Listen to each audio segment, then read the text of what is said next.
દર્શક મિત્રો, DM news ચેનલમાં આપનું હાર્દિક સ્વાગત છે। હું છું મેઘા અગ્રવાલ અને જોઈએ આજના સમાચાર।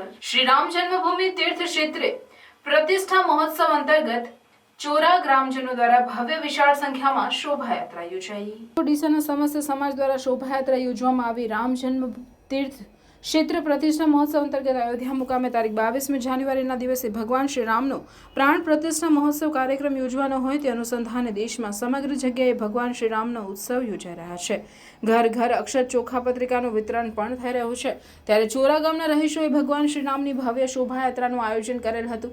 ગામના રહીશો દ્વારા ગામના શંકર ભગવાનના મંદિરમાં ભજનો સત્સંગ ગામ લોકો દ્વારા કરી રહેલ છે। આ શોભાયાત્રામાં વિશાળ સંખ્યામાં ગામ લોકો જોડાયા હતા। તેમજ ભગવાન શ્રી રામ, લક્ષ્મણ, સીતા માતા તેમજ હનુમાનજીની વેશભૂષા દ્વારા લોકોનું આકર્ષણનું કેન્દ્ર બનેલ હતું। ગામ લોકો દ્વારા શોભાયાત્રાનું સામયું પણ કરવામાં આવેલ હતું। પ્રસાદીઓનું વિતરણ પણ કરવામાં આવ્યું હતું। વિશાળ જનમેદની આ કાર્યક્રમમાં ભાગ લેવા રામ ભક્તો ઉમટી પડેલ હતા। આ કાર્યક્રમને સફળ બનાવવા ગ્રામજનો સ્વયંસેવક ટીમ દ્વારા બહુ સુંદર આયોજન કરવામાં આવ્યું હતું અને કાર્યક્રમને સફળ બનાવેલ હતો। નર્મદા કેનાલમાં મૃતદેહ મળવાનો સિલસિલો યથાવત રહેવા પામ્યો છે। બનાસકાંઠા જિલ્લાની નર્મદા કેનાલોમાં મૃતદેહ દિન પ્રતિદિન વધારો જોવા મળી રહ્યો છે અને સિલસિલો યથાવત જોવા મળી રહ્યો છે। જેમાં તારીખ 7/1/2024 અને રવિવારના દિવસે સવારે 10 વાગ્યે ભાભર તાલુકાના મેરા ગામના પુલ પાસે એક બાળકનો મૃતદેહ તરતી જોવા મળ્યો હતો। ત્યારબાદ સ્થાનિક લોકોને જોવા મળ્યો, જેમાં સ્થાનિક લોકોએ વોટ્સએપમાં મીડિયામાં ફોટાઓ વાયરલ કરીને જાણ કરી। જેમાં ઘટનાના પગલે આજુબાજુના લોકો દોડી આવ્યા હતા। જેમાં થોડા દિવસોના અંતરે નર્મદા કેનાલોમાં મૃતદેહો મળી આવવાના કિસ્સાઓમાં વધારો થયો હતો જોવા મળ્યો છે। જો કે આ બાળક 2 દિવસ અગાઉ નાથપુરા પાસે કેનાલમાં આકોલી ગામની 2 સંતાનો સાથે કેનાલમાં જંપ લાવ્યું હતું। માતાની મૃતદેહ મળ્યો અને બાળકોના મૃતદેહ મળેલ ન હતા। આજરોજ બાળકોના મૃતદેહ તરતા મળતા મેરા ગામ પાસે પહોંચ્યા હતા, જેના વાલી વારસાને જાણ કરતા આવીને લઈ ગયા હતા। અમીરગઢ તાલુકાના વિરમપુર ગામની પ્રમુખ વિદ્યાલય શાળાનો નવતર પ્રયોગ। રામ જન્મભૂમિના રામ મંદિરના ઉદ્ઘાટનને લઈને બાળકોમાં જિજ્ઞાસા। શાળામાં હાજરી પૂરતા સમયે બાળકોએ જય જય શ્રી રામ બોલી હાજરી પુરાવી। શાળાના દરેક વર્ગમાં જય શ્રી રામના નામથી હાજરી પુરાઈ। આ રામ મંદિરની પ્રાણ પ્રતિષ્ઠાનો અનેરો ઉત્સાહ બાળકોમાં જોવા મળ્યો। બનાસકાંઠામાં વધુ એક યુવકનું હાર્ટ એટેકથી મોત નીપજ્યું। પાલનપુરના બાદરપુરા કાલુસણ ગામની ઘટના। કાણોદરની એસકેએમ હાઈસ્કૂલમાં 12 કોમર્સમાં અભ્યાસ કરતા વિદ્યાર્થી રોહિત ડાભીનું મોત થયું। વિદ્યાર્થી રાત્રે સૂતો હતો ત્યારે હાર્ટ એટેક આવતા મોત થયું। આશાસ્પદ યુવકનું મોત થતાં પરિવારમાં માતમ છવાયો। જિલ્લાના પશુપાલકોને બનાસ ડેરીની નવા વર્ષની ભેટ અપાઈ। બનાસ ડેરીના ચેરમેન શંકર ચૌધરીની જાહેરાત। બનાસ ડેરી આપશે પશુપાલકોને ક્રેડિટ કાર્ડ। 50,000ની લિમિટ સાથે 0% વ્યાજે આપવામાં આવશે ક્રેડિટ કાર્ડ। આવનાર 15 જાન્યુઆરીથી પશુપાલકોને ક્રેડિટ કાર્ડ આપવામાં આવશે। થરાદ તાલુકાના મલુપુર ખાતેના એક ધાર્મિક કાર્યક્રમમાં શંકર ચૌધરીએ જાહેરાત કરી। 15 જાન્યુઆરી દિયોદરના સણાદર ખાતે કેન્દ્રીય ગૃહમંત્રી પ્રધાનની અમિત શાહની ઉપસ્થિતિમાં ક્રેડિટ કાર્ડ અપાશે। નથી, પરંતુ આ 15મી તારીખથી બનાસના પશુપાલકો માટે 50,000 રૂપિયાનું ક્રેડિટ કાર્ડ આપવાનો નિર્ણય આપણે કર્યો અને એની અંદર કોઈ પણ પશુપાલક દૂધ ભરાવતી માતા બેન એમને એમ લાગે કે તાત્કાલિક પૈસાની જરૂર પડી છે તો પોતે પોતાના કાર્ડમાંથી સીધા 50 રૂપિયા સુધી લઈ શકે। અને તમને લાગશે કે પૈસા લઈ શકે તો એનું વ્યાજ ચડશે, ના, 0%, કોઈ પણ વ્યાજ વગર 0%। કાંકરેજ તાલુકાના કંબોઈ ગામે વિકસિત ભારત સંકલ્પ યાત્રા અંતર્ગત પાત્રતા ધરાવતા લાભાર્થીઓને લાભ અપાયા। બનાસકાંઠા જિલ્લામાં વિકસિત ભારત સંકલ્પ યાત્રા અંતર્ગત સરકારની વિવિધ યોજનાનો પ્રચાર પ્રસાર કરતો રથ 8 જાન્યુઆરીના રોજ કાંકરેજ તાલુકાના કંબોઈ ગામે આવી પહોંચતા ગ્રામજનો દ્વારા રથનું સ્વાગત કરવામાં આવ્યું હતું। રથ દ્વારા ગ્રામજનોને સરકારની વિવિધ 17 જેટલી યોજનાથી માહિતગાર કરવામાં આવ્યા હતા। જરૂરિયાતમંદ લાભાર્થીઓને લાભ મેળવવા અંગે યોજનાકીય માહિતી પૂરી પાડવામાં આવી હતી, તેમજ નામ નોંધણી KYC અંગેની કામગીરી કરી લાભાર્થીઓને સ્થળ પર લાભ ઉપલબ્ધ કરાવવામાં આવ્યા હતા। રથ દ્વારા ગામમાં કુલ 410 જેટલા લાભાર્થીઓને વિવિધ યોજનાઓથી લાભાન્વિત કરાયા હતા, જેમાં 46 લાભાર્થીઓને આયુષ્યમાન કાર્ડ વિતરણ કરાયા હતા, તેમજ પ્રધાનમંત્રી ઉજ્જવલા યોજનાના 5 લાભાર્થીઓને નવા કનેક્શન અપાયા હતા, તેમજ 410 લાભાર્થીઓએ વિકસિત ભારતના સંકલ્પના શપથ ગ્રહણ કર્યા હતા। આ પ્રસંગે ઈશ્વરભાઈ પટેલ, તાલુકા પ્રમુખ કાંકરેજ, ઈસુભા વાઘેલા, મહામંત્રી કાંકરેજ, સરપંચ, તલાટી મંત્રી, આરોગ્ય કર્મચારીઓ, આંગણવાડી કાર્યકર બહેનો અને ગ્રામજનો મોટી સંખ્યામાં જોડાયા હતા। પાલનપુરમાં જીવદયા પ્રેમી ઠાકોરદાસ ખત્રી દ્વારા 11 દિવસમાં 10 પક્ષી પ્રાણીઓના સારવાર કરાવીને જીવ બચાવ્યા।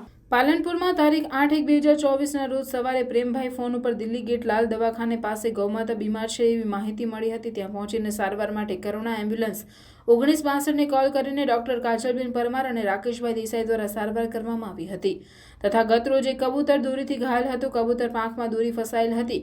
દોરી કાઢીને કરુણા એમ્બ્યુલન્સ 1962ના ડોક્ટર કરુણભાઈ કણાવત અને પાયલોટ રાકેશભાઈ દેસાઈ દ્વારા કબૂતરને સારવાર કરવામાં આવી હતી તથા તારીખ 28/12/2023 થી 8/1/2024 સુધીમાં પાલનપુરમાં અલગ અલગ જગ્યાથી ફોન આવતા ત્યાં પહોંચીને એક ગૌમાતા, એક શ્વાન, એક પોપટ, એક હોલો, 6 કબૂતરનો જીવદયા પ્રેમી ઠાકોરદાસ ખત્રી દ્વારા 11 દિવસમાં 10 પક્ષી પ્રાણની સારવાર કરીને જીવ બચાવ્યા। આમ કુલ 6 પક્ષી વન વિભાગ મૂકીને આવ્યા। જીવ બચાવ પાલનપુરમાં જીવદયા ફાઉન્ડેશનના જીવદયા પ્રેમી ઠાકોરદાસ ખત્રી સુધીમાં 11,000થી પણ વધુ સારવાર કરીને પશુ પ્રાણીઓના જીવ બચાવ્યા હતા। વડગામ તાલુકાના પિલુચા ગામેથી મેમોગ્રાફી દ્વારા મહિલાઓના સ્તન કેન્સર અને ગર્ભાશય કેન્સરની તપાસણી શરૂ કરાઈ। બનાસ ડેરી અને ગલબાભાઈ નાનજીભાઈ ચેરિટેબલ ટ્રસ્ટ સંચાલિત બનાસ મેડિકલ કોલેજ દ્વારા જિલ્લામાં મેમોગ્રાફી વાનના લોકાર્પણ થકી મહિલાઓની આરોગ્ય સુખાકારી માટેની ગુજરાત વિધાનસભાના અધ્યક્ષ શંકરભાઈ ચૌધરીના માર્ગદર્શન હેઠળ એક નવતર પહેલનો સમગ્ર રાજ્યમાં પ્રથમવાર પાલનપુર ખાતેથી પ્રારંભ કરવામાં આવ્યો છે, જેથી કેન્સરના પહેલા સ્ટેજ સુધીમાં સમયસર સારવાર મળતા માતા બહેનોને બચાવવાનું કામ થઈ શકશે। જે અંતર્ગત બનાસ મેડિકલ કોલેજના ચેરમેન પીજી ચૌધરીની વિશેષ ઉપસ્થિતિમાં પિલુચા પ્રાથમિક આરોગ્ય કેન્દ્ર ખાતે Banas dairy, Banas medical college Morya તપાસ કરવામાં આવી હતી, જેમાં સાંજ સુધીમાં 73 જેટલા દર્દીઓને તપાસણી અને 10 જેટલી મહિલાઓને બનાસ મેડિકલ કોલેજના મહિલા તબીબો અને નર્સિંગ સ્ટાફની ટીમ દ્વારા મેમોગ્રાફીની તપાસ કરવામાં આવી હતી તેમજ મેમોગ્રાફી અંગે વિગતવાર માહિતી આપવામાં આવી હતી। આ પ્રસંગે ચેરમેન પીજી ચૌધરીએ જણાવ્યું હતું કે કોઈ પણ બેન દીકરીને સ્તન કે ગર્ભાશયનું કેન્સર હોય તો શરમ અને સંકોચના લીધે પરિવારમાં જાણ કરતા નથી। જ્યાં સુધી સહન થાય ત્યાં સુધી સહન દુઃખ કર્યા કરે છે અને તકલીફ થાય ત્યારે ડોક્ટરને બતાવે ત્યારે એ સમય ઘણું મોડું થઈ ગયું હોય। એ સમયે બહેન દીકરીને બચાવી શકાતી નથી। જે બહેન દીકરીનું કેન્સરના કારણે નિદાન ન થવાને કારણે મોત થઈ જાય છે ત્યારે આખો પરિવાર નોંધારો બની જાય છે। આ પરિસ્થિતિ ન સર્જાય એ માટે મેમોગ્રાફી વાન ગામડે ગામડે જઈ મહિલાઓના સ્તન કેન્સર અને ગર્ભાશયના કેન્સરનું સચોટ નિદાન કરી સમયસર સારવાર ઉપલબ્ધ કરશે। આ સુવિધાથી લાખો મહિલાઓને સ્તન કેન્સર અને ગર્ભાશય કેન્સરની નિઃશુલ્ક સારવાર ઘર આંગણે મળી શકશે। આ પ્રસંગે બનાસ ડેરીના board director Dineshbhai Bhatod, civil superintendent Sunilbhai Joshi, Banas ડેરીના કર્મચારીઓ, ગામના આગેવાનો સહિત દૂધ મંડળીના ચેરમેન, મંત્રી સહિત મોટી સંખ્યામાં માતાઓ બહેનો ઉપસ્થિત રહ્યા હતા। દાંતીવાડાના ધનિયાવડા ગામે 5 માસ અગાઉ થયેલી હત્યા કેસને લઈને પુરોહિત સમાજના લોકો કલેક્ટર કચેરીએ પહોંચ્યા। ધનિયાવાડા ગામે પુરોહિત સમાજના આધેડની હત્યાને 5 માસ વીતવા બાદ પણ હત્યારો ન ઝડપાતા ન્યાયની માંગ સાથે સમાજ કલેક્ટર કચેરી પહોંચ્યો। જિલ્લા કલેક્ટરને આવેદનપત્ર પાઠવી હત્યારાને વહેલી તકે ઝડપી પાડવા માંગ કરી। જો ગુરુવાર સુધીમાં હત્યારો નહીં ઝડપાય તો પુરોહિત સમાજ પાલનપુરમાં વિશાળ રેલી યોજી અચોક્કસ મુદતના ધરણા કરશે। ओके रोलिंग आई जाओ भाई 23/7/2023 દિવસે ધનિયાવાડા મુકામે પુરોહિત સમાજના અગ્રણીની જે હત્યા કરવામાં આવી હતી 5 મહિનાઓ ગુજરી ગયા છતાં પણ કોઈ તંત્રએ કે પોલીસે કોઈ કાર્યવાહી કરી નથી। આજે અમે કલેક્ટર સાહેબને આવેદનપત્ર આપ્યું છે અને એસપી સાહેબને પણ આપવાના છીએ અને જો અમારા ગુરુવાર સુધી અમારી માંગણી નહીં સંતોષાય તો અમે ગુરુવારે 11 વાગે જેડી મોદી કોલેજથી રેલી યોજી આવેદનપત્ર આપશું અને અચોક્કસ મુદ્દત ઉપર અમે ધરણા ઉપર આખો પુરોહિત સમાજ ઉતરશે। જ્યાં સુધી અમને ન્યાય નહીં મળે ત્યાં સુધી અમે પુરોહિત સમાજ ત્યાં આગળ ભૂખ હડતાલ ઉપર અચોક્કસ મુદ્દત ઉપર અમે ઉતારવાના છીએ। બોલો।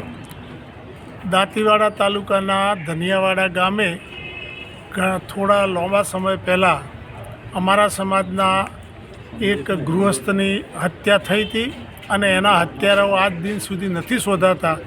આખા સમાજનો એક જ અવાજ છે કે વહીવટી તંત્ર વહેલી તકે આ હત્યારાઓને શોધી અને કડકમાં કડક સજા કરે। ધોળા દિવસે હત્યા થાય અને હત્યારાઓ ન શોધાય અને વહીવટી તંત્ર આજ સુધી અમારા પરિવારને હેરાન કરતું હોય છે। જેની હત્યા થઈ છે એ પરિવારના સભ્યોને ટોર્ચર કરે છે પણ હત્યારાઓને ગોતતી નથી। તો પરિવારના સભ્યોને ટોર્ચર કરવાનું બંધ કરે અને ઝડપીમાં ઝડપી હત્યારાઓને શોધી લાવે।